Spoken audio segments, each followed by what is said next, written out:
السلام عليكم ورحمة الله حبايبنا طلاب المرحلة الإعدادية. موعدنا النهاردة مع أول زمن وأخطر زمن لا غنى عنه لصفوف السلاسل المرحلة الإعدادية، هو زمن المضارع البسيط. ركز معايا. زمن المضارع البسيط يا شباب سهل جدا لو فهمته بالطريقة اللي هقول لك عليها دي. احنا عندنا أما يجي لي فعل وأنا عاوز أحط الفعل ده في زمن المضارع البسيط، يا ترى إيه شكل الفعل؟ فرضنا إن أنا عندي فعل زي drink، زي eat، زي play، زي go، زي help. طيب ايه شكل الفعل لو انا عايز احطه في المضارع البسيط؟ بيقول لك ان اي فعل في زمن المضارع البسيط لازم نعرف انه بيبقى ليه 3 اشكال. لو الفعل بتاعنا ده جه بعد ضمائر المفرد زي هي او شي او ات، ممنوع انك تسيب الفعل زي ما هو. امال اعمل ايه يا مستر؟ قال لك هتجيب الفعل بتاعك وتزود له في الاخر اس او اي اس او اي اي اس. يعني فرضنا ان انا عندي فعل زي درينك، ما ينفعش اقول هي درينك، لا اقول هي درينكس، شي درينكس، ات درينكس. طيب يا مستر فرضنا ان الفعل ده جالي بعد ضمائر الخاصة بالجمع اللي هي اي ووي ويو وذي. ركز معايا، قال لك اي وي وذي دول قالوا لو جه ورانا الفعل خلوه في الانفينيتيف، يعني في المصدر بدون اي اضافات. يعني درينك تخليها زي ما هي درينك، اي درينك، وي درينك، يو درينك، ذي درينك. طيب رقم 3، الفعل بتاعنا ممكن يجي لي في صورة am is are. واحد يقول لي يا مستر ثانية واحدة، مش am is are دي هي verb to be اللي هي فعل يكون فعلا، بس بتسيبها زي ما هي. عايز أقول أنا أكون مدرس أقول I am a teacher، هو يكون طبيب he is a doctor، نحن نكون طلاب we are students. يبقى إذا am is are شكل من أشكال المضارع البسيط. طيب واحد يقول لي يا مستر طب ثانية واحدة بقى، هو احنا امتى بنحط في الفعل اس او اي اس او اي اي اس لما بيجي بعد هي وشي وات؟ اسمع معايا يا بطل وركز معايا. اول حاجة يا شباب بيقول لك انه اذا انتهى الفعل بحرف او او اكس او سي اتش او اس اتش او اس اس او زد، لو الفعل اخره حرف من الحروف دي يا شباب لازم نضيف له اي اس، بنزود له اي اس في الاخر.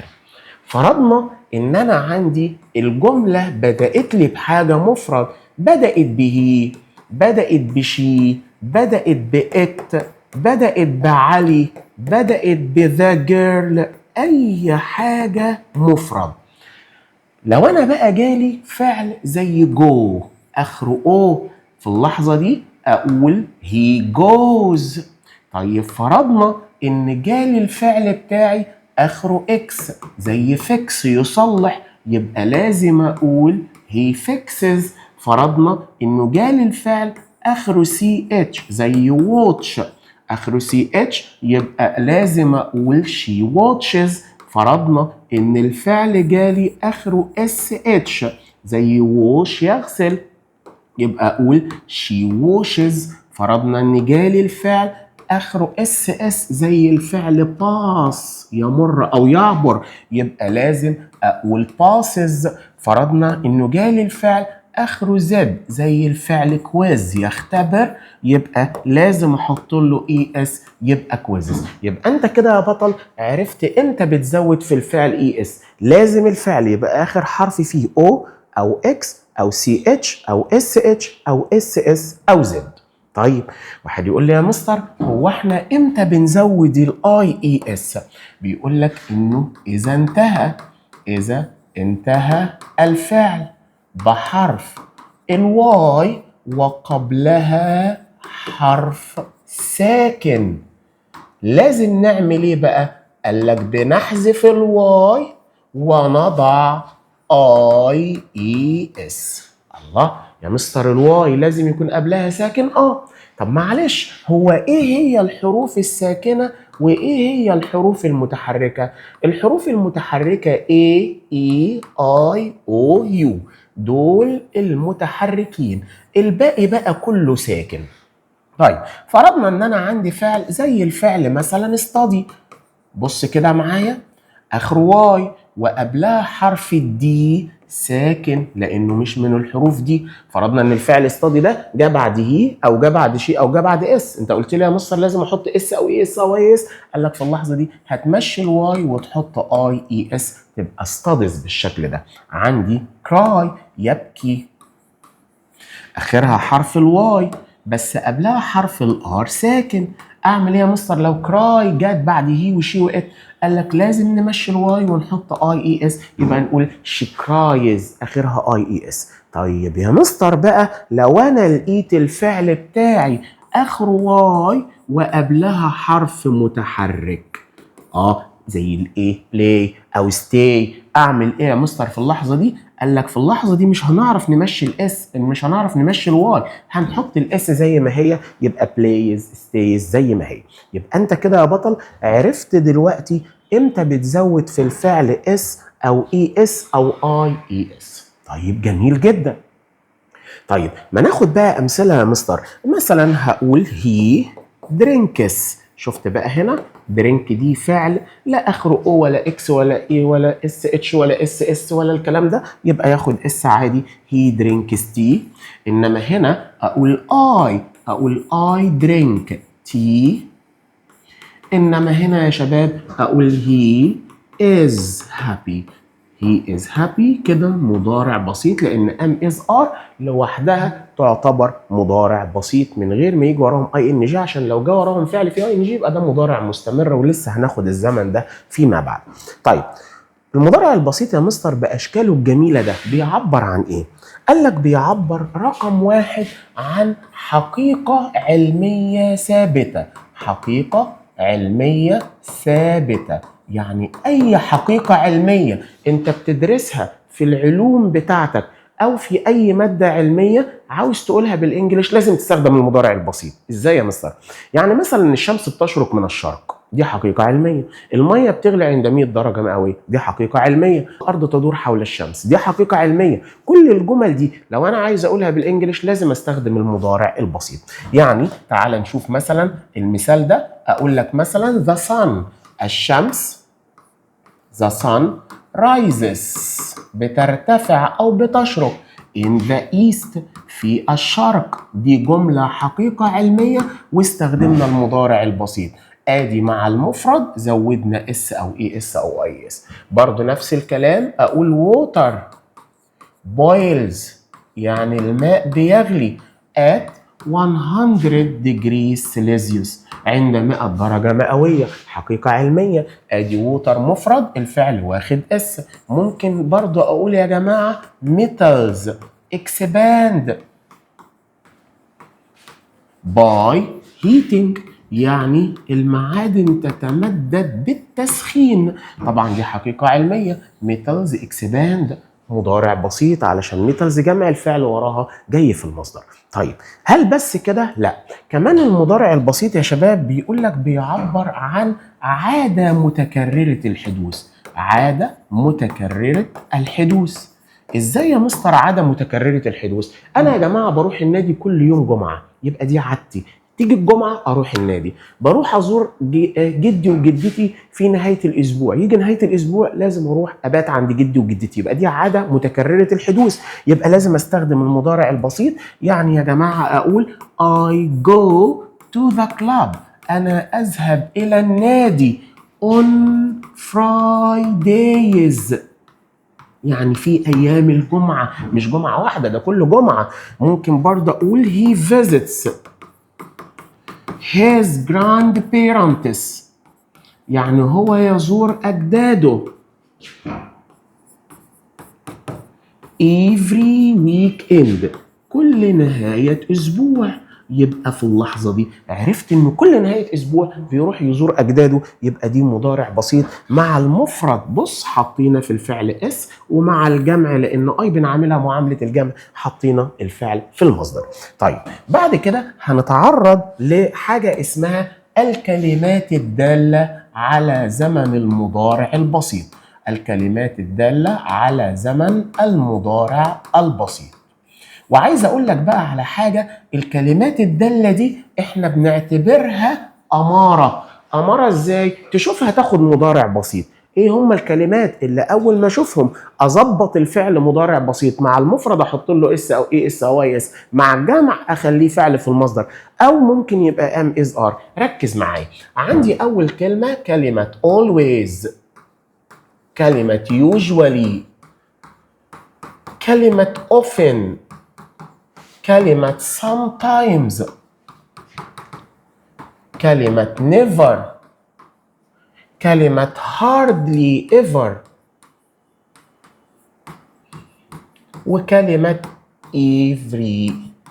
every day every month every week. طيب دول كده كلمات المضارع البسيط: always usually often sometimes never hardly ever every.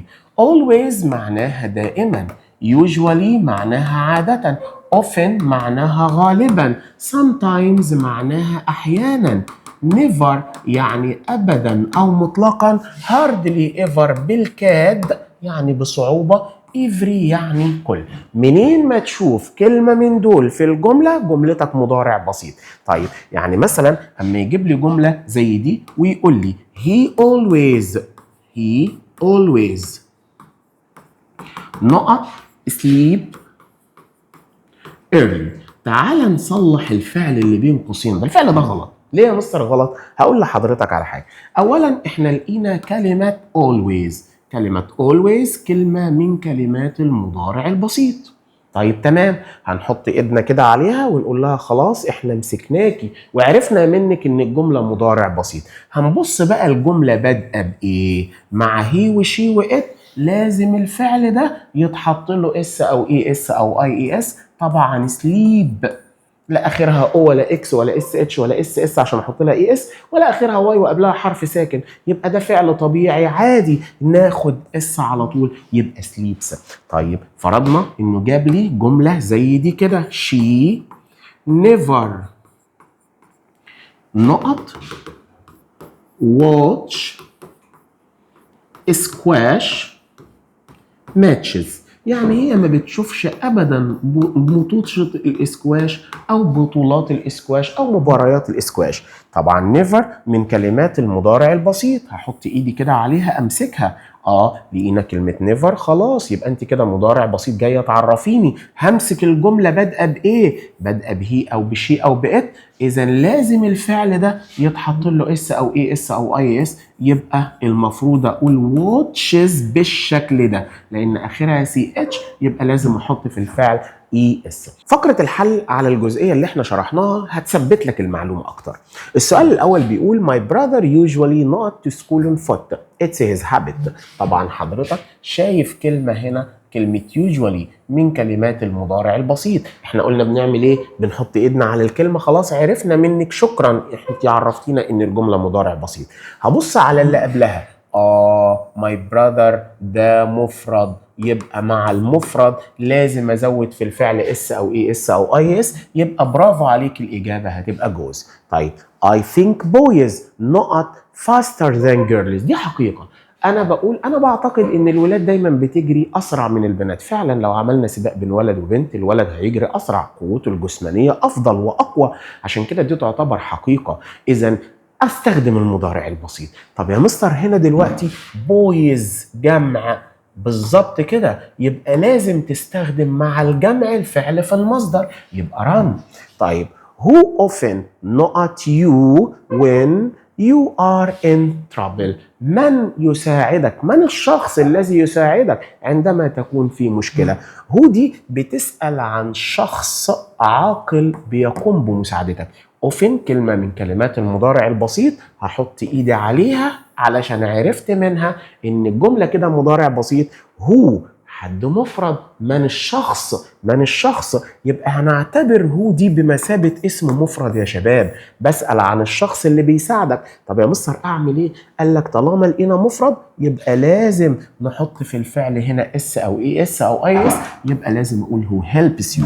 طيب تعال نصلح الاخطاء. وائل go to the club every Friday. فين الكلمة الدالة؟ every، برافو عليك. اذا الجملة كده مضارع بسيط. طيب وائل هنا شخص مفرد، يبقى لازم نحط في الفعل ده اس او اي اس او اي اس، انا اتفقت معاك اتفاق رجاله ان لو الفعل اخره او لازم نحط له في الاخر اي اس. طيب my friend is always walks to school every morning. انا عندي هنا كلمتين دالين، كلمه always حط دايره، وكلمه every حط دايره او مربع. هنا عرفوني ان الجمله مضارع بسيط. طيب my friend is دي جمع يا شباب، my friend is جمع، اذا لازم الفعل يبقى وراها فعل في المصدر، يبقى اقول walk. طيب she usually study her lessons every day او day by day، يعني هي عاده بتذاكر دروسها يوما يوما، يعني كل يوم بيومه. طيب هنا usually كلمه من كلمات المضارع البسيط احطها في مربع.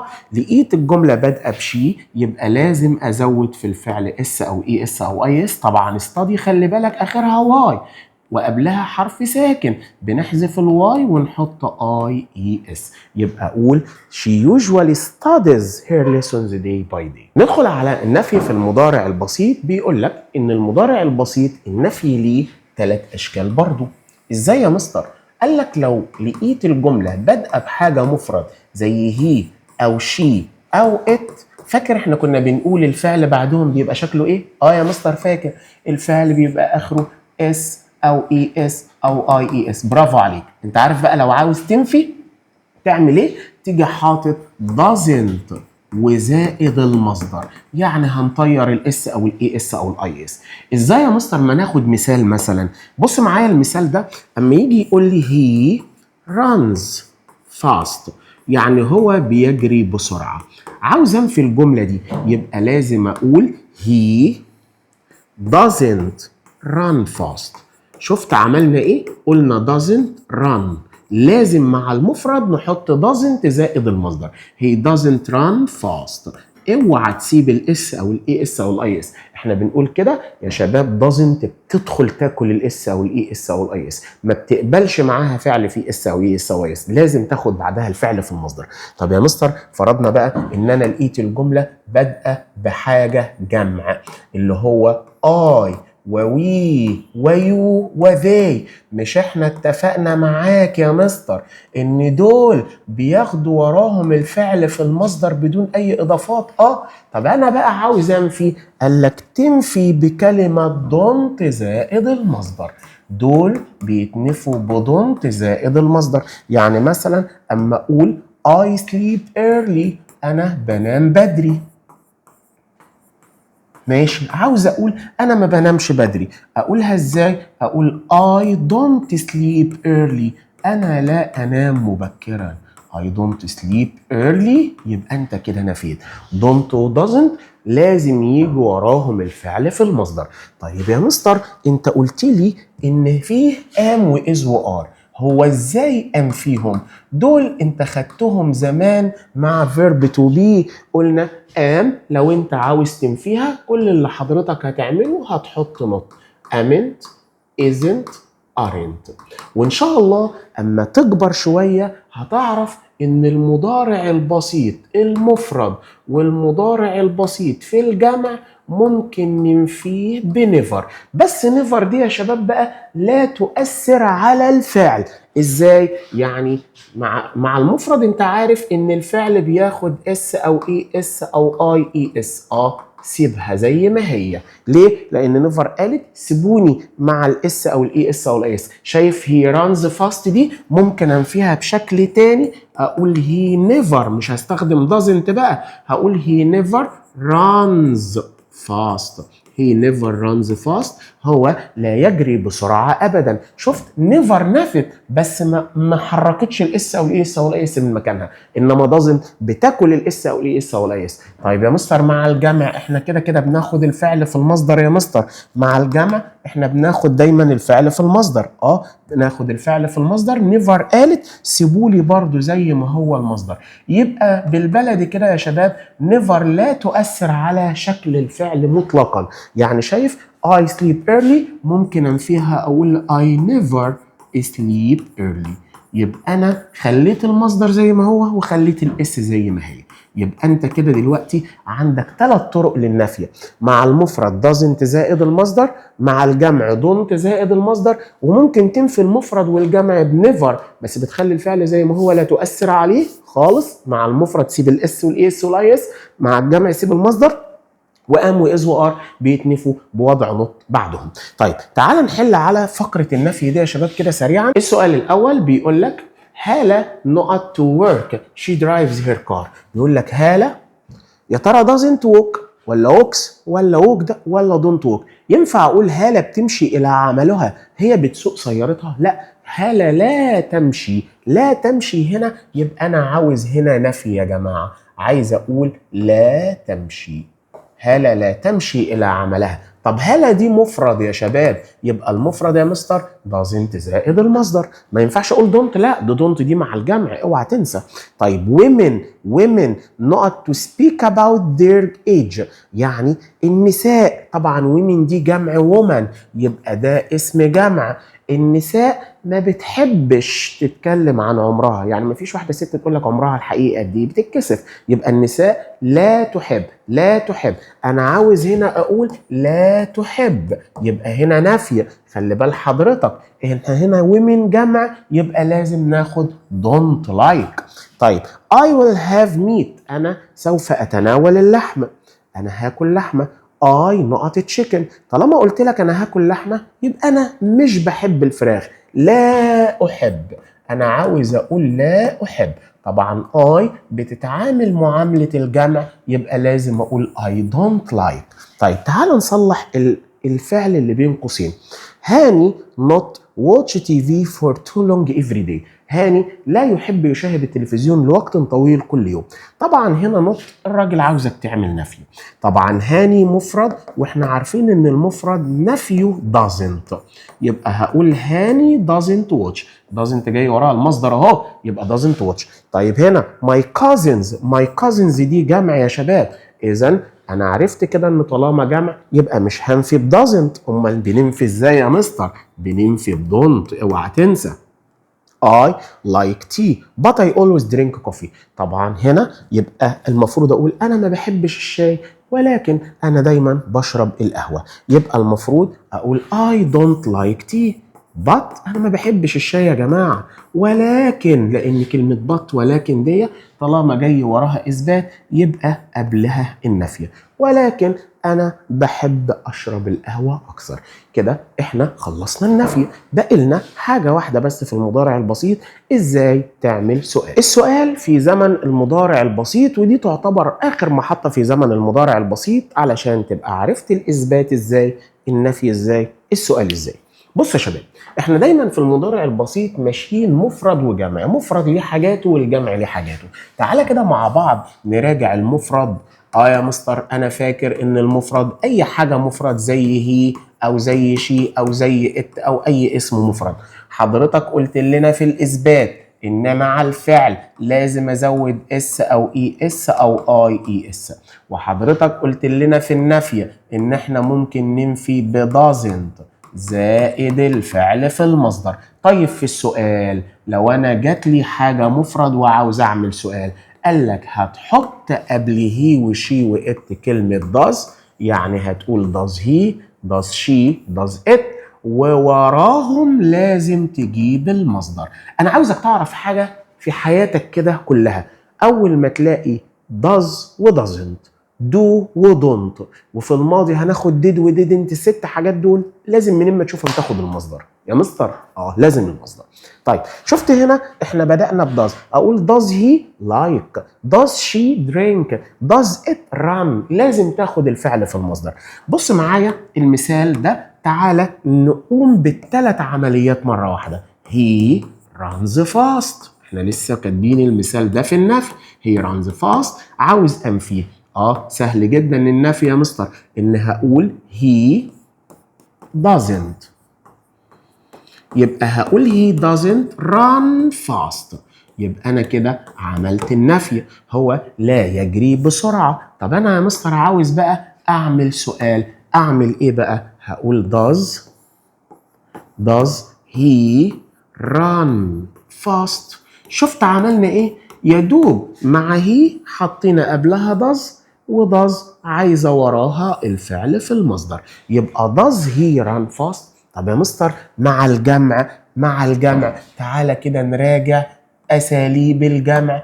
I ووي ويو وذي، ايه جمعهم يا مستر؟ الجمع ده قال لك احنا بناخد الفعل في المصدر بدون اي اضافات، والجمع احنا بنحط don't زائد الفعل في المصدر. طيب وفي السؤال قال لك في السؤال بنيجي حاطين كلمة do قبلهم وبعدها الفعل في المصدر. يعني تعال نشوف الجملة دي. مثلا واحد بيقول I sleep early، أنا أنام مبكرا، جملة مضارع بسيط مع الجمع I جمع، عاوزا فيها أقول I don't sleep early، أنا لا أنام مبكرا، I don't sleep early. طب عاوز أعمل سؤال يا مستر، قال لك طالما جمع يبقى هنسأل الأول بكلمة دو، بس دايما اي وي بنحولها الى يو، ما ينفعش اقول دو اي ولا دو وي، دو يو، اي وي تبقى يو على طول، يبقى دو يو سليب early، هل انت تنام مبكرا؟ وطبعا السؤال اللي بادئ بداز ودو بنجاوب عليه بيس او نو. يس هي داز، نو هي دازنت، يس اي دو، نو اي دونت. طيب تعالى مثلا نشوف المثال ده. اما يجي مثلا يقول جمله زي دي كده does she speak English، هل هي تتحدث اللغة الإنجليزية؟ طبعا الجملة دي صح جدا. ليه؟ علشان شي مفرد وسألنا على المفرد بداز، وبعد داز لازم يجي الفعل في المصدر. طب ازاي اجاوب؟ قال لك بص بقى، هتيجي نجاوب يا اما بيس يا اما بنو. والله لو البنت دي بتتكلم اللغة الإنجليزية هتقول يس وتعمل مقص بين الاتنين الأوال، يبقى يس شي داز. طيب لو مش بتعرف تتكلم اللغة الإنجليزية هتقول no she doesn't. طيب تعال نشوف جملة في الجمع. do they like pizza، هل هم بيحبوا البيتزا؟ طيب هنا السؤال بادئ بدو، طبعا علشان مع الجمع احنا سألنا بدو وحطينا المصدر. الإجابة برضو يا إما بيس يا إما بنو، وبنعمل مقص yeah they do. طيب وفي النفي no they don't. يبقى أنا عاوزك تعرف حاجة مهمة جدا، مع المفرد اسمع معايا، مع المفرد أي شيء مفرد هي أو شي أو إت بناخد فعل في آخره اس أو اي اس أو اي اي اس، بناخد doesn't زائد المصدر وبنسأل بداز، بس لازم بعدها المصدر. مع الجمع I ووي ويو وذي احنا دايما بنستخدم المصدر وبننفي بضمت زائد المصدر، وفي السؤال بنسأل بدو ولازم نحط الفعل في المصدر. تعال نحل على جزئية السؤال علشان نبقى خلصنا المضارع البسيط. تعال نشوف السؤال الأول بيقول إيه. نقط هبة like playing tennis. Yes she practices it every day. أيوة هي بتتمرن على هذا كل يوم. واضح جدا إن في الإجابة يا جماعة شايفين yes she practices، يعني هنا ده مضارع بسيط. يبقى أنا لما أحب أسأل سؤال إجابته مضارع بسيط لازم هنا نحط دو أو does. طيب هنا حضرتك هبة دي مفرد ولا جمع؟ مفرد طبعا، إذا لازم أسأل عليها does. نقط your grandpa on Fridays. Yes I do. شوف الإجابة yes I do. طالما الإجابة بدو يبقى السؤال كان بادئ بإيه؟ بدو. طبعا أنهي واحدة؟ يبقى do you visit. تمام. why نقط walk to school because it's near my house. يبقى عايز أقول لماذا أنت تذهب إلى المدرسة. why دي أداة استفهام، حلو جدا، لازم بعدها نجيب حاجة اسمها فعل مساعد، وهنا عندنا الفعل المساعد يا إما do يا إما does. طيب هنا بقى فين يا مستر؟ هنا الراجل بيقول لك انا بسأل واحد اقول له انت ليه بتمشي الى المدرسة؟ قال لي لانها جنب بيتي. يبقى انا بسأل اللي قدام بقول له لماذا انت يعني يو. طب يو دي جمع، تاخد داز ولا دو؟ برافو عليك، هتاخد دو. يبقى why do you walk to school because it's near my house. طيب تعال نشوف دلوقتي تصحيح الخطأ. نقط. Does your cousins visit you every weekend؟ خلي بال حضرتك your cousins اسم جمع، وطالما اسم جمع يبقى لازم أسأل عليه بكلمة do. طيب where do your grandpa live؟ احنا اتفقنا يا محترم ان بعد اي أداة استفهام لازم يجي لي حاجة اسمها فعل مساعد، واحنا عارفين ان الفعل المساعد ده يا اما do يا اما does. بعرف ازاي؟ بناء على اللي بعده.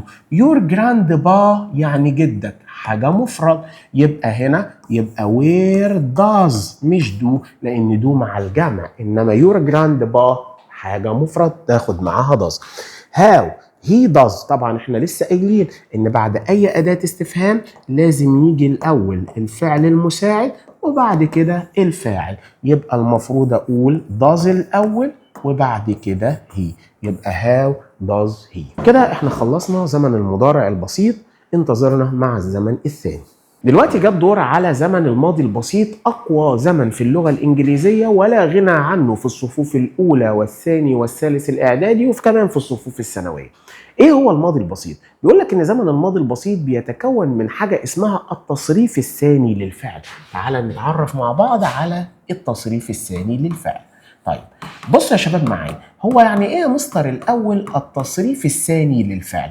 بيقول لك ان كل فعل في اللغه الانجليزيه ليه 3 تصريفات، الاول وهو المصدر زي جو بلاي، الثاني وهو الماضي، عشان كده قلت لك الماضي هو التصريف الثاني، والتصريف الثاني هو الماضي. جو ماضيها وين، بلاي ماضيها بلايد. طيب التصريف الثالث ده بقى احنا معادنا معاه مع زمن المضارع التام، ده مش هيبقى النهارده خالص، ان شاء الله هنغطيه في يوم لوحده. طيب التصريف الثاني للفعل ده يا مستر انا اجيبه ازاي؟ قال لك انت عندك نوعين من الافعال، في افعال اسمها افعال عاديه او منتظمه، ودي بنسميها regular verbs يعني افعال منتظمه، وفي افعال بنسميها افعال غير عاديه او غير منتظمه، ودي بنسميها irregular verbs يعني افعال غير منتظمه. طيب هو انا يا مستر ازاي اجيب التصريف الثاني من الافعال المنتظمه دي؟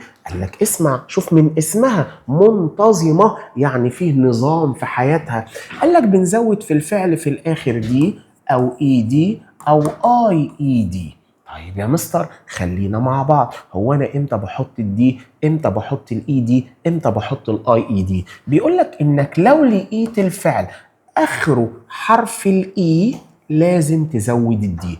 بص عندي مثلا لايك، عندي لايك ده يحب، اخره ايه، يبقى علشان اجيب الماضي منه او التصريف الثاني منه احط له دي بس، يبقى لايك ده. عندي فعل اسمه ليف، ليف يعني يعيش، اخره ايه، قال لك علشان نجيب الماضي منه نحط له دي بس، يبقى ليف ده. طب يا مستر امتى بقى بزود الاي دي؟ قال لك لو الفعل ما فيهوش في الاخر ايه. للاسف ما لقيناش ايه، زي مثلا عندي الفعل هيلب ما فيهوش في الاخر ايه يا شباب خالص اهو هيلب، وعندي الفعل واتش ما فيهوش في الاخر ايه. انا لو عاوز اجيب الماضي بقى يبقى احط اي دي هيلبد او واتشد. طيب يا مستر امتى بقى بزود الاي اي دي؟ لو الفعل اخره واي بس قبل الواي حرف ساكن. احنا لسه كاتبين الحروف المتحركه والحروف الساكنه. المتحركه 5 A و E و I و O و U بس، الباقي بقى كله ساكن. فرضنا ان انا عندي الفعل study اخره واي وقبلها حرف الدي ساكن، بعمل ايه؟ بمشي الواي واحط اي اي دي يبقى studied. طيب يا مستر طب انا بقى لو لقيت الفعل بتاعي اخره واي بس قبلها متحرك زي بلاي، ما تمشيش الواي وحط اي دي بس. دي كده الافعال المنتظمه، بنزود دي او اي دي او اي اي دي على حسب الحرف الاخير ايه. طب الافعال بقى يا مستر غير المنتظمه، قالت لا أنا ببقى حفظ، وعاطين لكم حاجة اسمها جدول الأفعال الغير المنتظمة، وحضرتك بتحفظوا كل حصة مع التسميعات. اسمع معايا، عندنا أفعال زي مثلا go، ده الماضي منها went. عندنا فعل زي see، الماضي منها so. عندنا فعل زي buy، الماضي منها bought.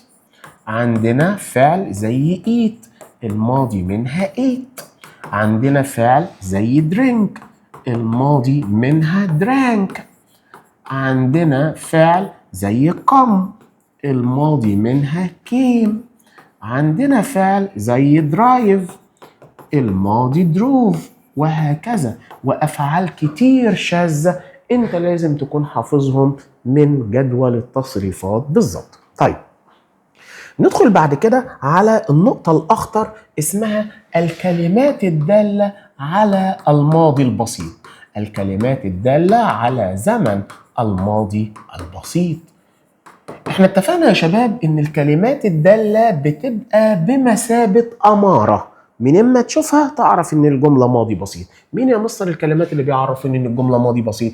اسمع معايا، عندي كلمة yesterday، عندي كلمة last، عندي كلمة ago، عندي كلمة in the past، عندي كلمة once، عندي كلمة one day، عندي كلمة once upon a time، وإن زائد سنة ماضية. يعني احنا في 2026، لو قال لي in 2020 في 2020 يبقى دي سنة ماضية. وعندي كمان when I was، عندما كنت، when I was 10، when I was young. وعندي كمان اني الاقي فعل ماضي في الجملة، اعرف كده ان الجملة كلها جاية في الماضي. وعندي كمان لو لقيت and وقبلها او بعدها فعل ماضي، يبقى لازم الناحية التانية فعل ماضي زيه. دي كده كلمات الماضي البسيط اللي منين ما تشوفها في الجملة اعرف ان جملتك ماضي بسيط. يعني لما الاقي yesterday، last، ago، in the past، once، one day، once upon a time، in زائد سنة ماضية، when I was وفعل ماضي، أو and ومعاها فعل ماضي، يبقى الزمن التاني على طول بيبقى ماضي. تعال نشوف معانيهم إيه. yesterday معناها بالأمس، last معناها الماضي، ago معناها منذ، in the past معناها في الماضي، once يعني ذات مرة، one day يعني ذات يوم، once upon a time اللي هي كان يا مكان، in زائد سنة ماضية 2020. وعندي when I was يعني عندما كنت. وعندي لو لقيت فعل ماضي في الجملة يبقى كل الجملة جاية ماضي، أو لقيت and وقبلها ماضي يبقى لازم وراها فعل في الماضي. طيب تعالى مثلا نشوف مثال زي الجملة دي كده، أما يقول لي صحح الفعل ده I نقط visit the museum last week. طيب تعال نصحح الفعل. واضح جدا ان الجملة في الماضي. عرفت ازاي يا مستر؟ اني لقيت كلمة last week. last دي كلمة دالة على الماضي. طيب يبقى الجملة لازم تبقى في الماضي. visit ده مش من الافعال غير المنتظمة، انما فعل عادي جدا مفيش في اخره اي، يبقى انا لازم احط له اي دي في الاخر. طيب برضو نفس الكلام، هنقول she نقط buy a car in 2010. هي اشترت عربية في 2010. طبعا في كلمة دالة على الماضي اسمها in زائد سنة ماضية، يبقى لازم الجملة كده كلها في الماضي، يبقى لازم اقول she bought a car، لان باي فعل من الافعال غير المنتظمة. تعال بقى نحل دلوقتي على زمن الماضي البسيط. my sister نقط me a present last week. تعالوا ندور الاول على الكلمة الدالة الامارة. last week اهي، اذا الجمله هنا في الماضي يبقى لازم اخد الفعل الماضي، يبقى اقول bought. طيب رقم 2 she studied the lesson and، فاكر انت؟ برافو عليك. المستر قال اما الاقي قبلها فعل ماضي يبقى اللي وراها فعل ماضي. فعل ماضي يبقى ايه يا مستر بقى؟ يبقى did. طيب تمام. حاتم نقط تاكسي because he was late for work yesterday. انا عندي هنا دلالتين على الماضي. اول حاجه في yesterday وفي فعل في الماضي اهو. طالما في فعل في الماضي يبقى الجمله كلها زمانها ماضي، يبقى لازم ناخد الماضي took. وطبعا took الماضي من كلمه take الماضي منها took. طيب تعال نصحح الافعال. We decorate the house for the birthday party last night. طبعا الجملة هنا في الماضي يا شباب علشان في كلمة last night، يبقى إذا الفعل ده لازم أخليه ماضي، يبقى أقول decorated. خلي بال حضرتك آخره إي، يبقى لازم تزود له دي. I have a talk with the school headmaster last Sunday. خلي بال حضرتك في last هي موجودة، يبقى الجملة في الماضي، يبقى لازم أخلي الفعل ده ماضي. واحد يقول له مصر هحط له دي علشان آخره إيه؟ لا، have هتلاقيه في جدول الأفعال الغير منتظمة، يبقى لازم نقول had.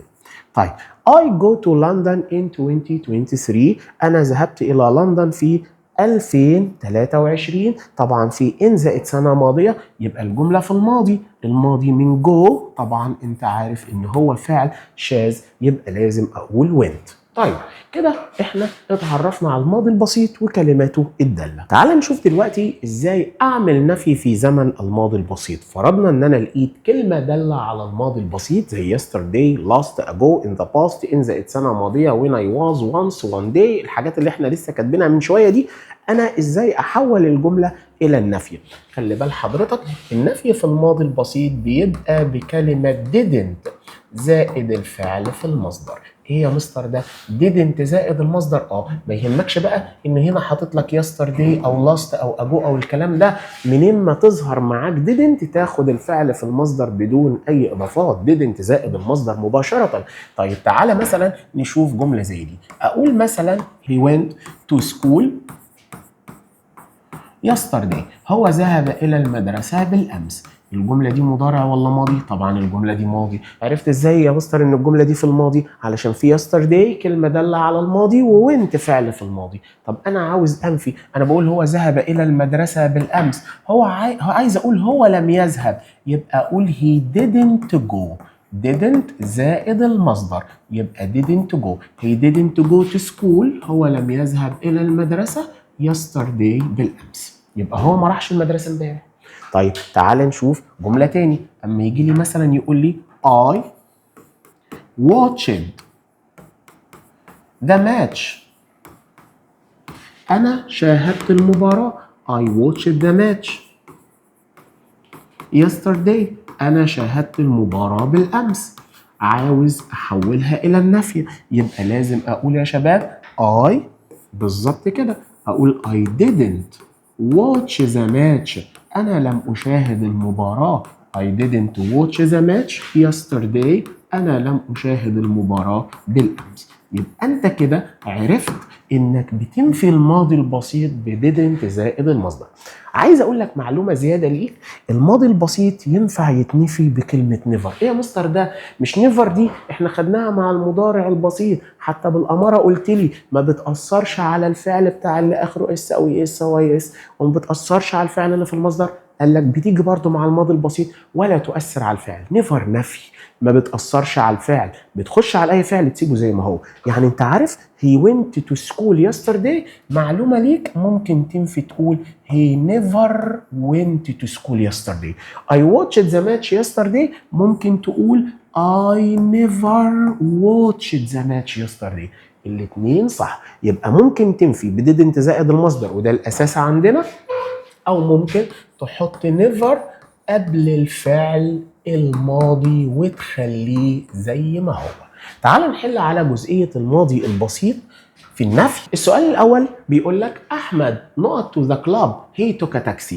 طبعا أحمد هو ما راحش النادي أو هو ما مشيش إلى النادي، هو أخذ تاكسي. بص هنا الجملة he took a taxi الفعل ماضي، وأنا قلت لك منين ما يظهر لك فعل ماضي في الجملة يبقى الجملة كلها في الماضي. طبعا don't walk دي مضارع و doesn't walk دي مضارع وwalk مضارع، إنما الوحيدة الماضي علشان تناسب الفعل الماضي didn't walk. يبقى أحمد didn't walk to the club. أحمد ما مشيش إلى النادي ولا حاجة يا جماعة، ده هو أخذ تاكسي، يبقى ما مشيش. أخذ تاكسي يبقى ما مشيش إلى النادي. I not well so I had to go to the doctor. برضو نفس الكلام هنا had فعل ماضي، يبقى طالما الراجل ادالك جملة في الماضي أو فعل في الماضي يبقى الجملة كلها أفعالها في الماضي. طبعا am not مضارع، wasn't ماضي، ودونت مضارع. خلي بال حضرتك بقى، طبعا هنا كل الناس هتجري على كلمة didn't. أنا قلت لك معلومة إن didn't ما تختارهاش إلا لما تلاقي وراها الفعل في المصدر. طيب will دي يعني جيدا أو حسنا فعل مش في المصدر، يبقى لازم أقول wasn't. يبقى إذا دلوقتي didn't زائد المصدر لازم تبقى وراها مصدر، didn't لازم يبقى وراها مصدر. طيب مفيش مصدر عندي في الجملة، ممكن استخدم wasn't يعني الماضي من am و is، وممكن استخدم weren't دي الماضي من are، ودول ما بيجيش وراهم الفعل في المصدر. حاتم نقط his homework because he was sick. طبعا هنا was ده فعل ماضي، يبقى لازم هنا الجملة تبقى في الماضي. طبعا don't مش ماضي، not do مش ماضي، doesn't do مش ماضي، يبقى الوحيدة الصح didn't do. طيب تعال نشوف ازاي نصحح الخطأ في التمرين ده. I not go to the party. I was busy. was هنا يا جماعة فعل ماضي، يبقى لازم هنا الجملة تكون في الماضي. طبعا not يعني نفي، نفي يعني didn't في الماضي didn't، بس didn't عاوزة المصدر ما تنساش، يبقى تقول didn't go. طيب my brother hadn't much money to buy the t-shirt. طبعا يا جماعة had الماضي من have، طبعا ما بتتنفيش بهادنت. امال ايه يا مستر؟ بتتنفي بديدنت والمصدر هاف، يبقى didn't have. عايز اقول اخي لم يمتلك الكثير من المال لكي يشتري التيشيرت. طيب why did he leave the hospital؟ طبعا because he was still sick. بيقول لك هنا هو ما زال مريض. طالما هو ما زال مريض يبقى المفروض ما اقولش بقى لماذا هو ترك المستشفى، المفروض اقول لماذا هو لم يترك المستشفى. Why didn't he leave the hospital؟ ايه ده يا مستر؟ هو انت سألت بالنفي؟ وعايز اقول لك لماذا هو ترك المستشفى يبقى why did he leave. طب لماذا هو ما تركش المستشفى؟ Why didn't he leave the hospital؟ الإجابة because he was still sick، لأنه ما زال مريض. طالما ما زال مريض يبقى لماذا هو ترك المستشفى ولا لماذا هو لم يترك؟ لماذا هو لم يترك المستشفى. يبقى المفروض هنا أقول didn't he leave the hospital. ندخل بعد كده على الجزئية الثانية اللي هي تكوين السؤال. السؤال في زمن الماضي البسيط. هو ازاي يا مستر بعمل سؤال في زمن الماضي البسيط؟ اسمع معايا. أي جملة تجي لك في الماضي البسيط تحمل كلمة دالة على الماضي البسيط زي yesterday, last, ago, in the past, in the السنة الماضية والحاجات دي كلها، اسأل عليها بكلمة did، بس بشرط ان بعد did هتحط الفاعل ولازم يجي الفعل في المصدر. طيب فرضنا يا مستر ان انا لقيت فاعل بس مفيش فعل في المصدر في الجملة، مفيش، يبقى ما تسألش بدid، اسأل بواز لو الفاعل ده مفرد، اسأل بوير لو الفاعل ده جمع. مش فاهم يا مستر؟ يعني مثلا جملة زي دي كده اهو، اما يجيب لي جملة يقول لي مثلا yes he ran fast yesterday. yes he ran fast yesterday. عاوز اعمل عليها سؤال. طبعا احنا هناخد في تكوين السؤال ان اي جملة بادئة بيس او نو لازم نمشي يس او نو الاول ونشوف الفعل. هنا الفعل يا جماعة في الماضي يبقى لازم اسأل بديد، بس لازم بص اقول did he ارجع المصدر did he run fast yesterday. الله، ايه يا مستر اللي انت عملته؟ اول حاجة مشينا يس او نو. تاني حاجة علشان الفعل في الماضي احنا سألنا بكلمة did، بس did قالت انا عاوزة بعد فاعل ثم الفعل في المصدر، يبقى did he run fast yesterday. طب فرضنا بقى ان انا ما لقيتش فعل في المصدر، احنا هنا سألنا بدد علشان المصدر قال لازم يكون عندك فعل في الماضي وتسأل بدد وترجعه للمصدر. فرضنا بقى ان انا ما لقيتش فعل في الماضي يا شباب، يبقى مش هينفع اسأل بدد، خليك مع was او were. يعني مثلا اما يجيب لي جملة زي دي يقول لي yes he was happy. ايوه هو كان سعيد. طبعا هنا لازم علشان اعمل سؤال لازم امشي yes الاول او نو وندور على الفعل المساعد. الفعل المساعد هنا يا جماعة was، يبقى لازم أسأل بيه، يبقى was he happy؟ هل هو كان سعيد؟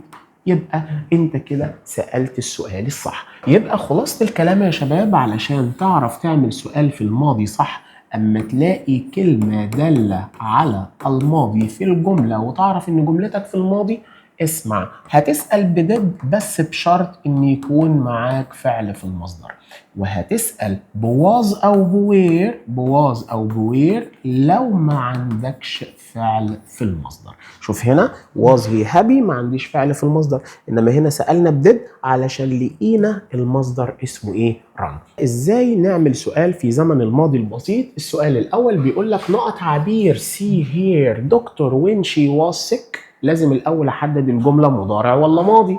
طبعا هنا الجمله في الماضي. عرفت ازاي يا مستر؟ لان لقيت فعل في الماضي، والمستر قال طالما لقيت فعل في الماضي يبقى كل الجمله في الماضي. طيب انا هسال على الماضي ازاي؟ طالما عرفت ان الجمله بتاعتي دي جمله في الماضي يبقى لازم اسال بكلمه did. بس هل في فعل في المصدر؟ في فعل في المصدر، يبقى خد did على طول بقلب جامد.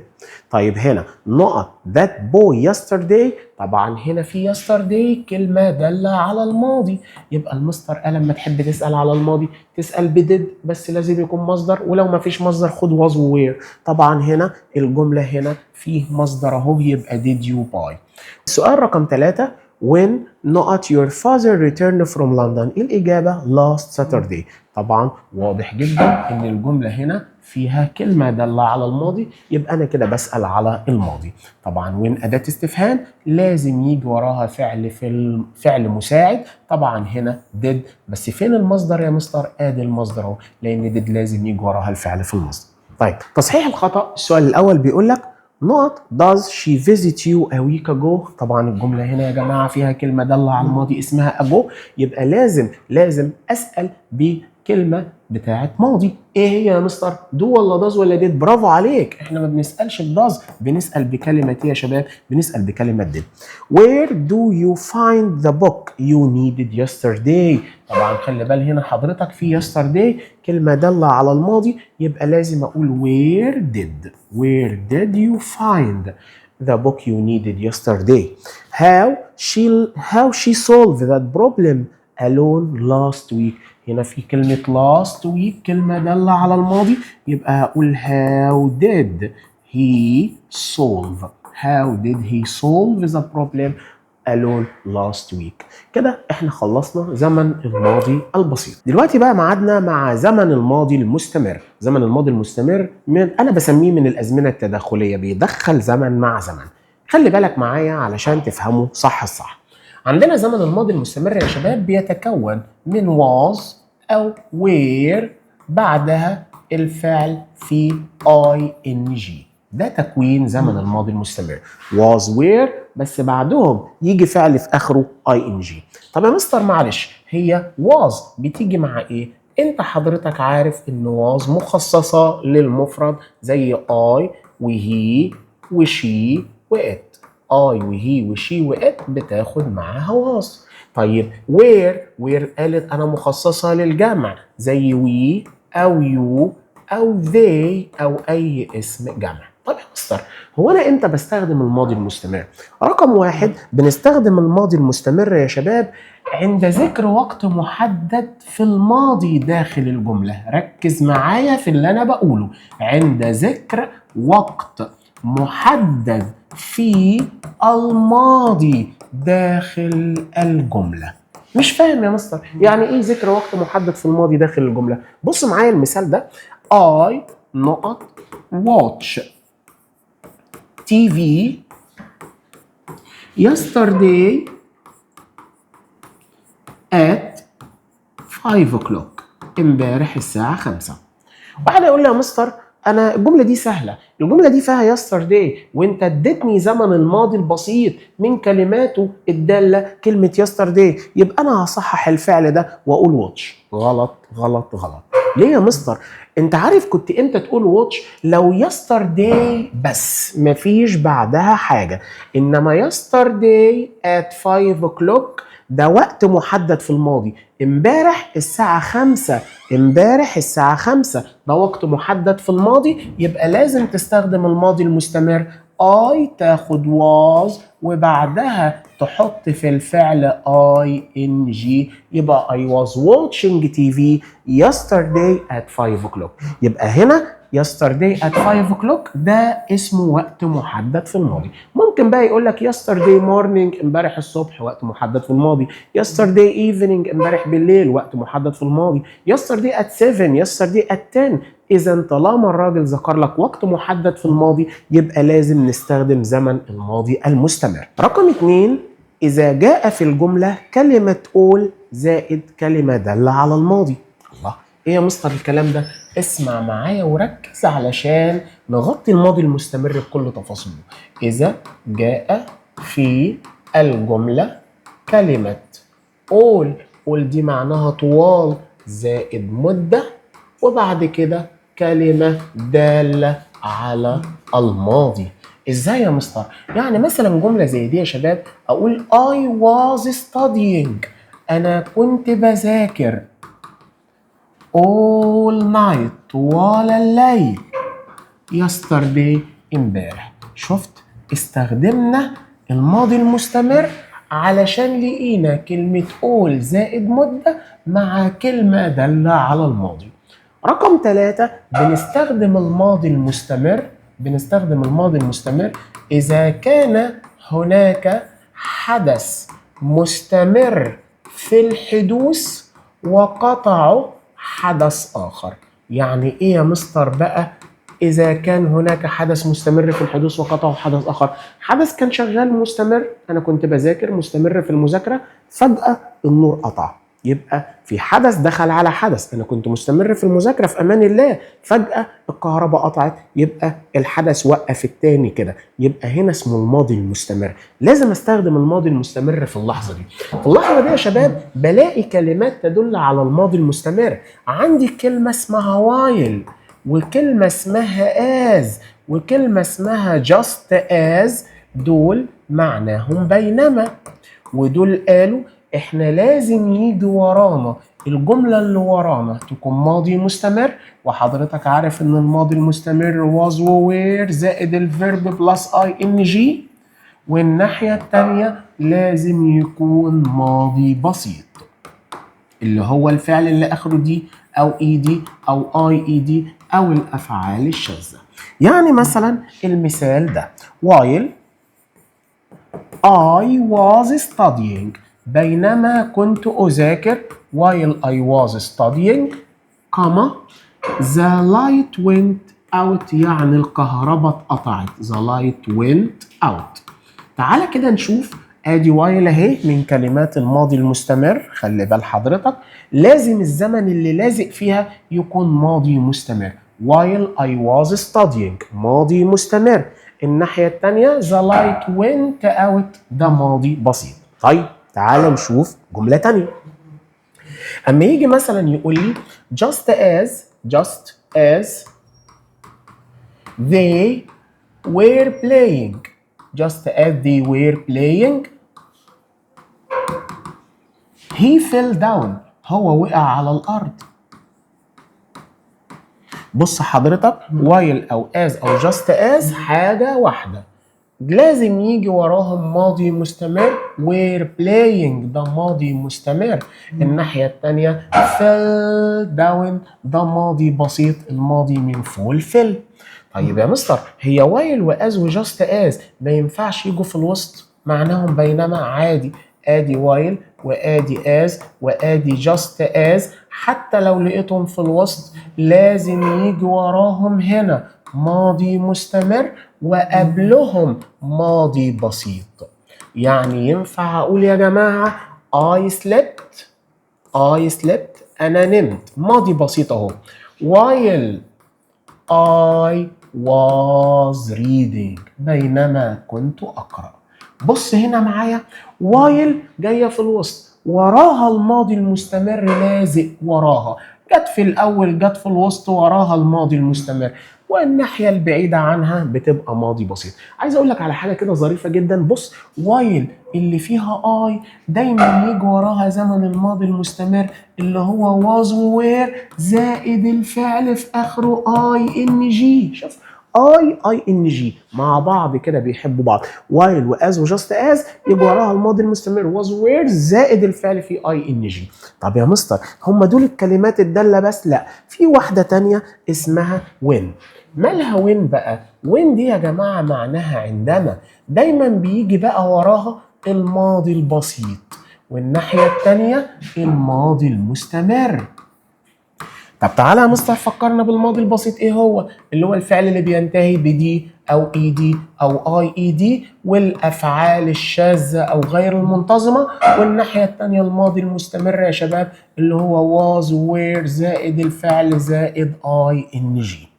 تعال نشوف مثال على هذا الموضوع. يجي مثلا يقول لي when he arrived عندما هو وصل. when he arrived عندما هو وصل، كما I was watching TV أنا كنت أشاهد التلفزيون. بص حضرتك كده معايا، ادي when جايه لنا في الأول من كلمات الماضي المستمر، من كلمات الماضي المستمر، بس بيجي وراها ايه؟ بيجي وراها الماضي البسيط arrived. شوف برضه هقول لك على لقطه جميله جدا. وين فيها حرف الاي بيجي وراها الزمن بتاع الاي دي، افتكرهم كده. وايل اللي فيها الاي بيجي وراها الزمن اللي فيه اي ان جي اللي هو الماضي المستمر. تمام. طب يا مستر، هي وين ما ينفعش تيجي في الوسط خالص؟ لا عادي ينفع. هيلزق وراها هنا، لازق وراها الماضي البسيط وقبلها الماضي المستمر. يعني يا جماعة ممكن أقول I was watching TV أنا كنت أشاهد التلفزيون when he arrived. ده كده تكوين الماضي البسيط وأهم كلماته. تعال نحل على الجزئية دي قبل ما نخش نشوف السؤال والنفي. تعال نشوف السؤال الأول بيقول إيه. I not when my father returned home. أنا عاوزك بقى قبل ما تبدأ الحل على الماضي المستمر تحديدا حدد الكلمات الدالة وافتكر قاعدتها. أنا هنا عندي كلمة when. يا مستر سهلة. وإن اللي فيها إيه حضرتك قلت كده بيجي وراها الزمن بتاع الدي والإي دي والأي إي دي والأفعال الشاذة ريتيرند اللي هو زمن الماضي البسيط. فعلا ادي وين جالك وراها ماضي بسيط يبقى قبلها الماضي المستمر. فين الماضي المستمر يا شباب؟ I was cooking. واحد يقول يا مستر ليه ما خدتش where؟ يا جماعه بتتعامل معامله المفرد. يا مستر بصراحه انا تعبت معاك، انت مره تقول لي مفرد ومره تقول لي جمع. يا جماعه مفرد مع اي زمن ماضي، جمع مع اي زمن مضارع. انت بتتكلم في الماضي يبقى لازم تاخد ماضي I was cooking تبقى مفرد. طيب ندخل على المثال رقم 2. while هبة not in the street she saw a bad accident.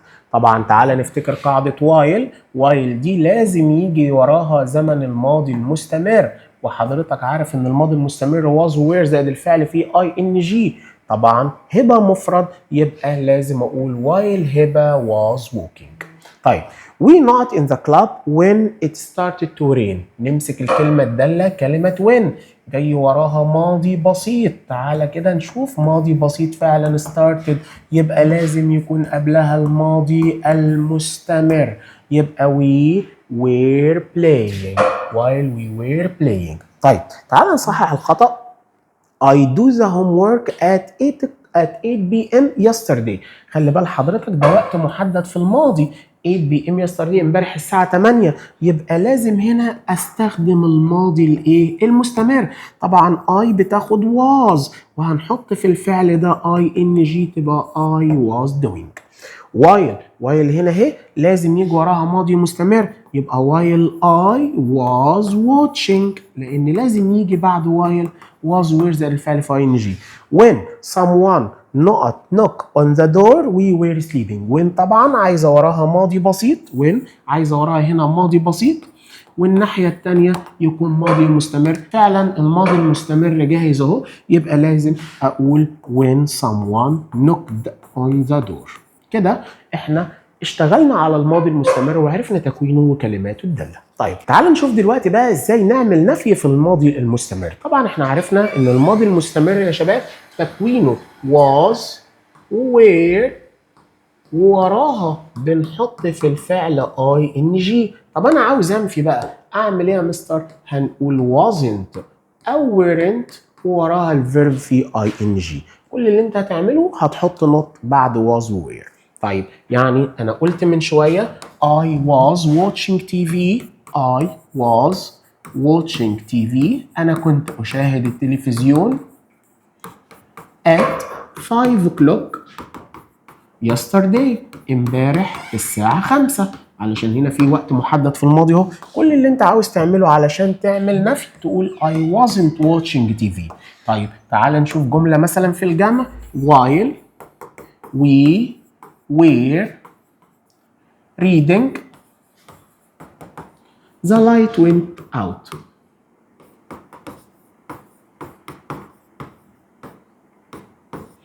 أنا ممكن أنفي الماضي المستمر إزاي؟ أقول while we weren't reading بينما كنا لا نقرأ النور راح. وإحنا مبطلين قراية النور راح. يبقى هنا كل اللي أنا عملته إن أنا حطيت not بعد was were بقت wasn't بقت weren't.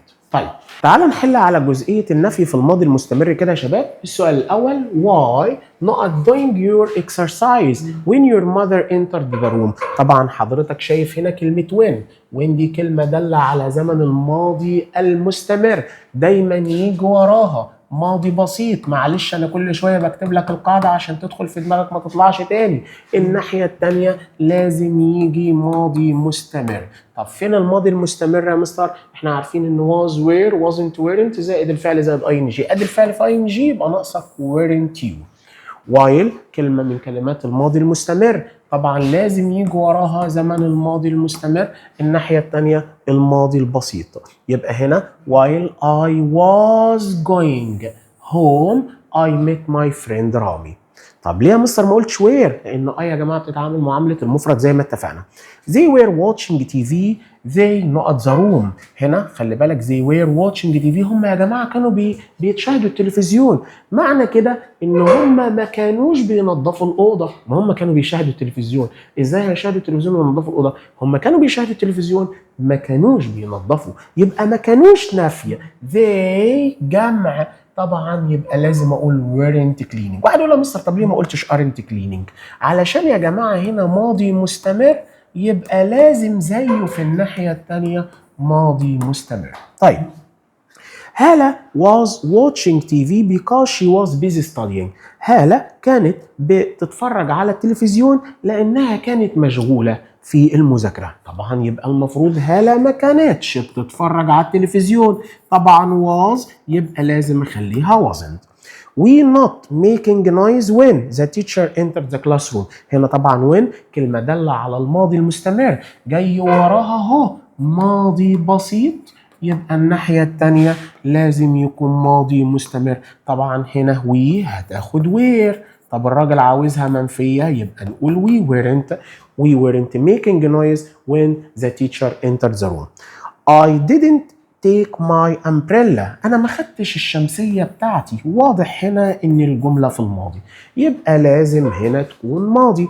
طبعا هنا doesn't. واحد يقول له مستر أنا هقول didn't بقى عشان تبقى ماضي. لا أنت عاوز حاجة ماضي ويجي وراها ing. مفيش حاجة ماضي بيجي وراها ing غير was were. يبقى because it wasn't raining لأنها ما كانتش بتمطر ولا حاجة.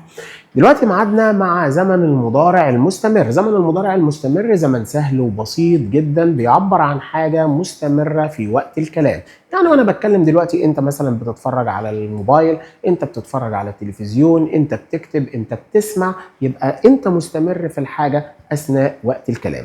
زمن المضارع المستمر يا شباب بيتكون من ايه؟ بيتكون من am وis وار، بس لازم نحط وراهم الفعل ونزود له ing. يبقى زمن المضارع المستمر بيتكون من am is are زائد الفعل زائد ing. طيب كلنا عارفين يا شباب ان am ينفع تختصر بأبوستروفي m وis apostrophe s وار بأبوستروفي re. وكلنا برضو عارفين يا شباب ان am بتيجي مع I وis بتيجي مع اي ضمير مفرد زي he أو زي she أو زي it أو أي اسم مفرد، وآر بتيجي مع الجمع زي we أو زي you أو they أو أي اسم جمع. بس خلي بال حضرتك انت لازم بعد ام واز وار تحط الفعل في اخره اي ان جي. طيب يا مستر هي ايه الكلمات اللي بتعرفني ان جملتي مضارع مستمر واخد ام از ار زائد الفعل فيه اي ان جي؟ ركز معايا في الكلمات الدالة قبل ما نشوف مجموعة الأمثلة. الكلمات الدالة احنا اتفقنا في أي زمن هي أمارة لهذا الزمن. الكلمات الدالة على زمن المضارع المستمر عندنا كلمة now، عندنا كلمة at the moment، عندنا كلمة at the present، عندنا كلمة look، عندنا كلمة listen، عندنا كلمة still، عندنا كلمة hurry، وعندنا watch out، look out، be careful. دول كلمات خاصة بالمضارع المستمر. لو لقيت كلمة منهم لازم تاخد am is are زائد الفعل في ing. تاني now at the moment at the present look listen still hurry watch out look out be careful. تعال نشوف المثال الأول. رقم 1 في الأمثلة I am watching TV now. أنا أشاهد التلفزيون الآن. حضرتك زي ما أنت شايف إن هنا في كلمة now، كلمة من كلمات المضارع المستمر، إذا لازم شوف نقول am watching. برضه نفس الكلام أما يجيب لي جملة يقول لي مثلا look the bird is flying. the bird is flying. الطائر بيطير. زي ما حضرتك شايف اهو في كلمة دالة اسمها look، علشان كده استخدمنا مع the bird المفرد حطينا is والفعل في اخره ing. اذا اول ما تلاقي كلمة دالة على زمن المضارع المستمر لازم تستخدم am is are زائد الفعل في اخره ing. طيب ركز معايا اما يجيب لي جملة زي دي كده يقول لي she نقط write a report دي معناها تقرير at the moment في هذه اللحظة.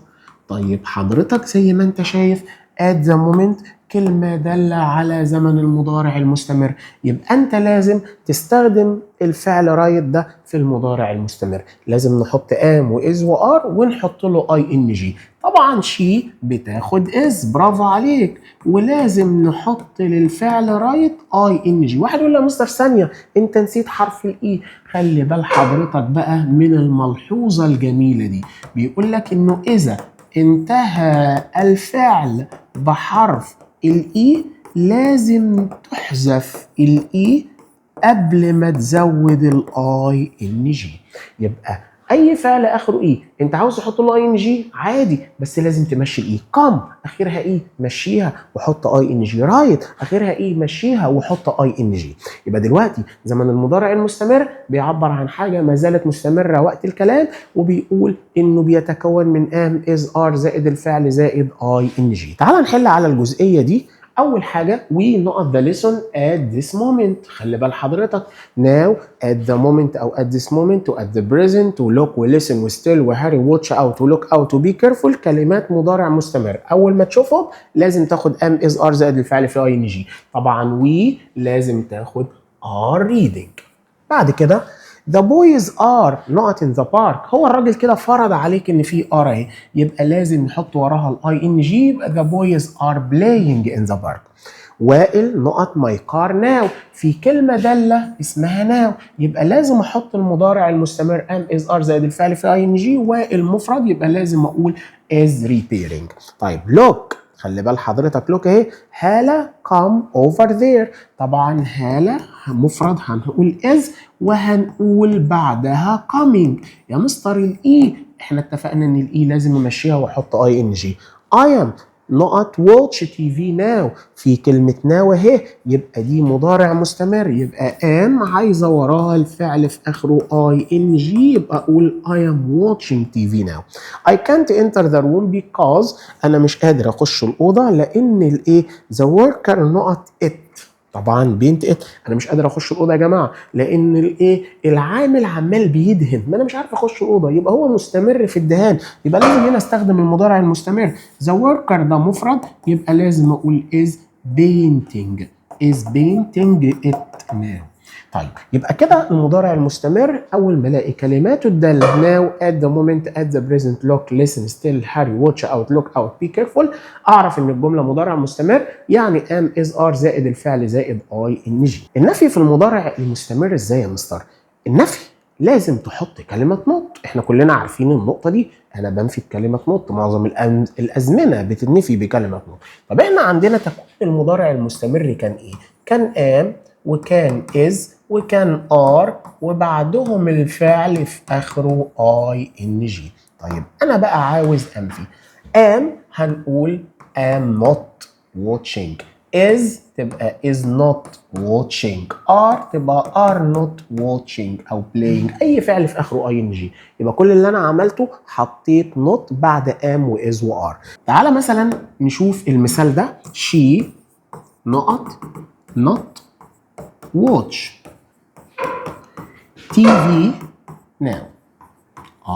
انا عندي كلمة now كلمة دالة على المضارع المستمر، يعني لازم هنا احط am is are زائد الفعل في ing. طب الراجل عايزك تستخدم not، طبعا هنقول she طبعا مفرد هتاخد is، يبقى she is not، يبقى انا كده نفيت، بس لازم ازود في الفعل ing، يبقى she is not watching TV. تعال نحل مع بعض على جزئية النفي في المضارع المستمر. رامي نقط playing he is still studying. الراجل ادالك معطيات بيقول لك ان رامي يا ترى بيلعب ولا ما بيلعبش، بس الكمالة انه he is still studying، يعني هو ما زال بيذاكر. يبقى هل رامي كده بيلعب ولا ما بيلعبش؟ لا، اكيد رامي ما بيلعبش لانه ما زال بيذاكر. ما بيلعبش، ما بيلعبش، رامي ده مفرد، يبقى نقول isn't. واحد يقول لي يا مستر ليه ما قلتش aren't؟ لا aren't بتيجي مع الجمع. واحد يقول لي يا مستر ليه ما قلتش don't عايزه المصدر، احنا هنا عندنا ing. طب ليه ما اقولش is؟ لان المعنى هيبقى غلط، ما ينفعش اقول رامي بيلعب هو ما زال بيذاكر، لا، رامي مش بيلعب، مش بيلعب لانه ما زال بيذاكر. why not you doing your homework now؟ انا عندي هنا يا جماعه في كلمه now، كلمه داله على المضارع المستمر، وعندي كلمه you طبعا جمع وراها ing، يبقى انت هنا ناقصك يا اما am يا اما is يا اما are، you بتاخد are، يبقى المفروض نقول why aren't you doing your homework now؟ انت ليه مش بتعمل واجباتك دلوقتي؟ طيب عندنا النقطة اللي بعدها على طول I نقط I'm listening to the radio. أنا نقط، يا ترى أنا بقرأ I'm reading ولا wasn't reading ولا not reading ولا I'm not reading؟ I'm listening to the radio، أنا بسمع الراديو. يبقى أنا بسمع الراديو يبقى مش بقرأ، مش بقرأ يبقى I'm not reading، أنا لست أقرأ. طيب حنان نقط doesn't studying she is making food. طبعا هنا يا جماعة هنا حنان مفرد وراها ing، يبقى ما اقولش doesn't بقى، يبقى المفروض اقول isn't studying. ياسر نقط tie sticks to make a toy now. طبعا هنا عايز اقول ياسر بيربط sticks، يعني بعض الحاجات اللي هي الملصقات كده او الاساتك علشان to make a toy now، يبقى المفروض بقى اقول ايه يا جماعه is tying. بس خلي بال حضرتك بقى، اي فعل يبقى اخره اي زي مثلا ضاي يموت لازم تمشي الاي اي وتحط واي. بص نعمل ايه بقى؟ داينج بالشكل ده. قبل ما نزود الاي ان جي لازم نمشي الاي اي ونحط واي، يبقى ياسر is tying sticks to make a toy now. they not طبعا يبقى كده عايزك تعمل نفي. playing اي ان جي، طالما الاي ان جي موجوده يبقى في am is are. طب انا عايز انفيهم يبقى they aren't playing football in the street at this moment. ندخل على السؤال في زمن المضارع المستمر. طبعا احنا عرفنا ان المضارع المستمر بيتكون من am is are زائد الفعل زائد ing. انت بقى لو حابب تعمل سؤال يا بطل هتبدأ الاول بام وهتبدأ الأول بإز وهتبدأ الأول بآر وتجيب الفاعل ثم الفعل في آخره ING. يعني مثلا شايف المثال ده he is watching TV now. هو يشاهد التلفزيون الآن. هنفترض ان الجمله دي مثلا بادئه الاول بيس he is watching TV now. انا عاوز اعمل سؤال. اول حاجه بنمشيها يس ولو وبعد كده بنيجي بادئين باز الجمله اهو از الاول اهي وبعد كده ادي هي يبقى is he watching TV now. هل هو يشاهد التلفزيون الان؟ طيب يا مستر انا كده عملت السؤال. طب فرضنا ان انا جات لي اصلا الجمله دي في الامتحان is he watching TV now وانا عاوز اعمل اجابه. اي سؤال بادئ باز او بادئ بار او بادئ بام الاجابه عندك يا اما بيس يا اما بنو. وهنعمل مقص yes he is no he isn't. yes he is او no he isn't. كل اللي عملناه رجعنا تاني is he خليناها yes he is. طب لو no he isn't. طيب عايزك انت تعمل لي السؤال ده لوحدك. لما يقول لي مثلا yes they are speaking now.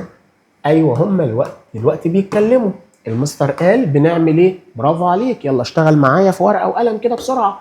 بنمشي يس وبندور على ار نبدا بيها. ماشي يبقى ار وهنحط they. يبقى are they speaking. are they speaking now. تمام جدا. طب يا مستر السؤال اللي بادئ بار بنتعامل معاه ازاي؟ بنتعامل في الاجابه بيس او نو وبنعمل مقص بين اول كلمتين yes they are. طيب لو no they aren't. yes they are no they aren't. طيب لو انا جالي بقى سؤال بادئ باداه استفهام قال لك بعد اداه الاستفهام سواء what سواء where او when او اي اداه الاستفهام بتحط برضو يا اما am يا اما is يا اما are وبعد كده الفاعل وبعد كده الفعل فيه ING. ازاي يا مستر؟ يعني مثلا فرضنا ان جملتي بدأت بوات يبقى اقول what are you doing. شفت؟ ING لازم بعد am و is و are لازم احط ING. what are you doing now? where is he living؟ طبعا اين هو يعيش؟ where is he living now؟ أين هو يعيش الآن؟ دايما بعد أداة الاستفهام نحط يا إما am يا إما is يا إما are وبعد كده الفاعل وبعد كده الفعل في آخره ING. تعالى مع بعض نحل على الجزئية دي. people are carrying umbrellas. الناس شايلة الشمسيات. دي المعطيات.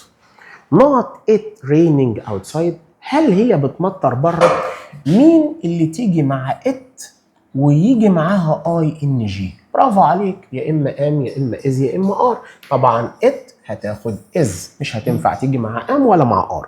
why not driving slowly؟ هو انت ليه سايق ببطء؟ التاني رد قال له the street is crowded. الشارع مزدحم يا عم.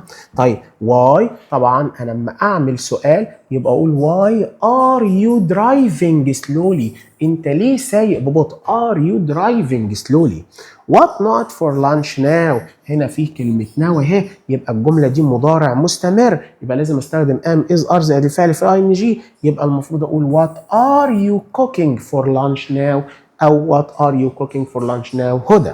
بعد كده هنا عاوز اعمل سؤال يا شباب على نقط عادل playing football now. في كلمة now موجودة. المستر قال الكلمات دي بتعرفني ان لازم استخدم am is are زائد الفعل زائد ING. عادل مفرد يبقى لازم اقول is عادل playing football now.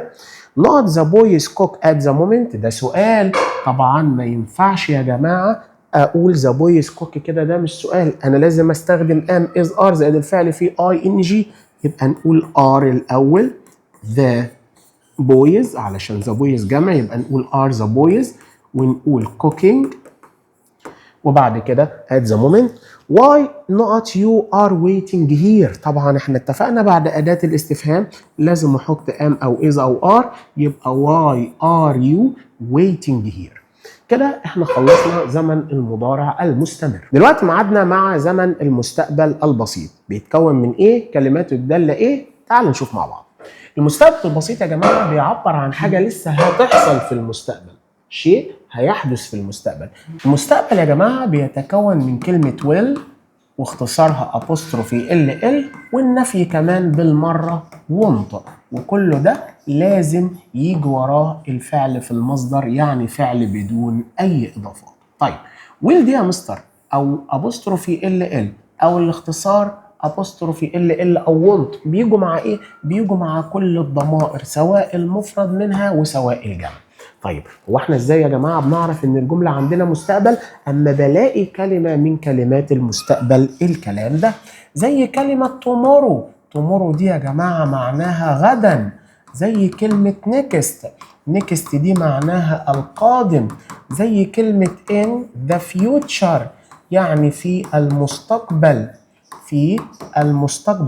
زي كلمه soon يعني قريبا، زي كلمة إن وبعدها سنة قادمة. احنا في سنة 2026، لو قال لك 2030 يبقى دي سنة قادمة. مش بس كده، لما الاقي كلمة think، اما الاقي كلمة hope، اما الاقي كلمة expect يتوقع، اما الاقي كلمة predict، اما الاقي كلمة promise، اما الاقي كلمة sure، اما الاقي كلمة or، اما الاقي كلمة perhaps. دول يا جماعة كل الكلمات اللي ممكن تلاقيها وتختار علشان خاطرها will زائد الفعل في المصدر. think معناها يعتقد، hope معناها يأمل، expect معناها يتوقع، predict معناها يتنبأ، promise معناها يوعد، sure يعني متأكد، or أو perhaps ربما. أول ما ألاقي كلمة من الكلمات دي إذا الجملة بتاعتي بتبقى مستقبل بسيط، ولازم استخدم will أو want زائد الفعل في المصدر. طيب تعال نشوف بيعبر عن إيه مع أمثلة.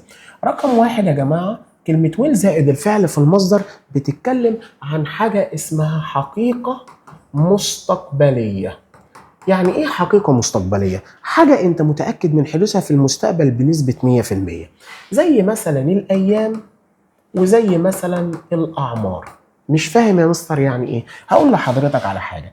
النهاردة مثلا الحد، يبقى بكرة الاثنين. طالما بتتكلم عن أيام اعتبرها حقيقة مستقبلية وخد will زائد الفعل في المصدر. شايف المثال؟ أما أقول لك إن النهاردة today is Sunday، النهاردة الحد، يبقى tomorrow، بص بقى معايا، tomorrow will be، بكرة إن شاء الله هيبقى الاثنين، tomorrow will be Monday، بكرة هيكون يوم الاثنين. مثلا واحد عنده 10 سنين، أقول إن أحمد is 10، أحمد عنده 10 سنين. next year العام القادم، next year he will be 11، السنة الجاية هيكون عنده 11 سنة. يبقى دي حقيقة مستقبلية لازم علشان خاطرها نستخدم will زائد الفعل في المصدر. رقم 2 يا جماعة، رقم 2 بنستخدم كلمة will زائد الفعل في المصدر عند التنبؤ بحدوث شيء في المستقبل بس بدون دليل. ما عنديش دليل. اتنبأ ان حاجه هتحصل في المستقبل بس ما عنديش دليل. اتنبأ مثلا ان مصر هتفوز بكاس العالم اللي جاي، ما عنديش دليل. اتنبأ مثلا ان هتمطر بكره بس ما عنديش دليل. اتنبأ مثلا ان الامتحان هيجي سهل بس ما عنديش دليل. طالما بتتنبأ بعدم وجود دليل لازم تستخدم will زائد الفعل في المصدر. شايف it will rain tomorrow، هتمطر بكره، ما عنديش اي دليل على هذا الامر، استخدمنا will زائد الفعل في المصدر.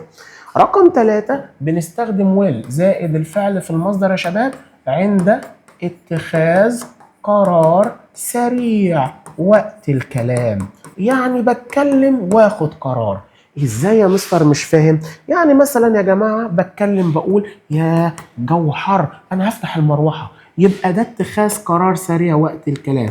اقول it's hot. شوف الكلام بتاعي، الجو حر. I will turn on the fan.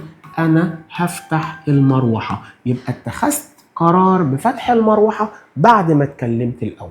طيب رقم 4 بنستخدم will زائد الفعل في المصدر يا جماعة عند عرض المساعدة أو عند طلب المساعدة.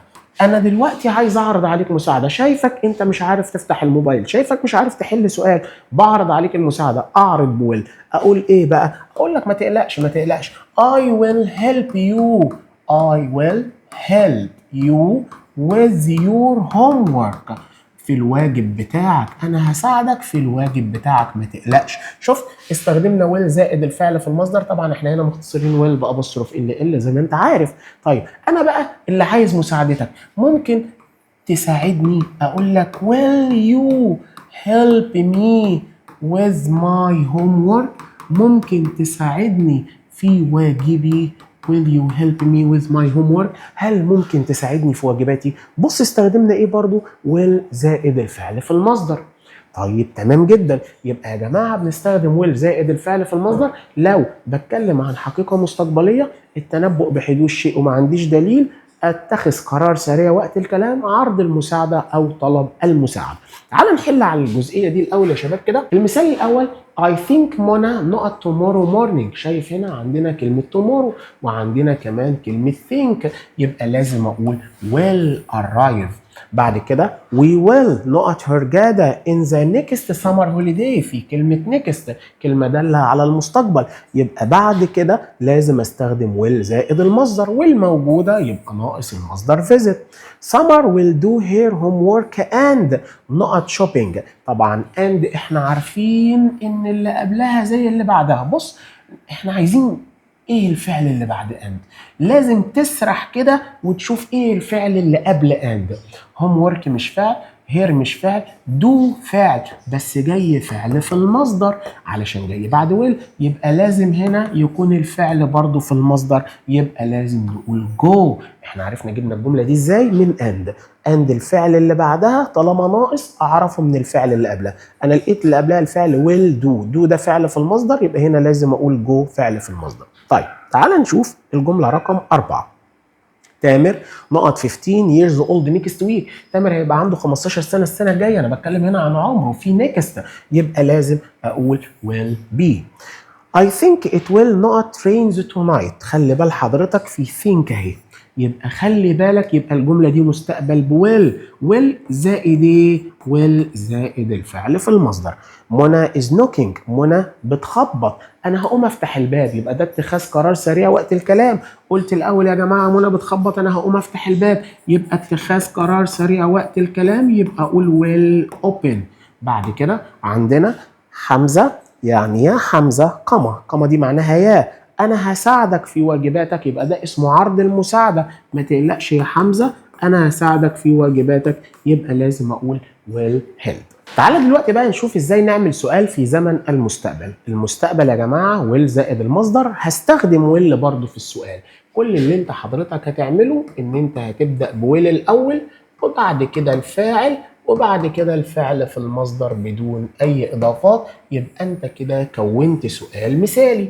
طب يا مستر لو جملتي بادئة بأداة الاستفهام زي what زي where زي how، برضه هتحط بعدها will وبعد كده الفاعل وبعد كده الفعل في المصدر، برضه تبقى أنت كده كونت سؤال مثالي. طيب يعني أنا دلوقتي مثلا أما يجيب لي مثلا جملة زي دي، يقول لي he will travel tomorrow. هو هيسافر بكرة. he will travel tomorrow. ازاي اعمل عليها سؤال مثلا بويل؟ هنفترض ان هنا في يس.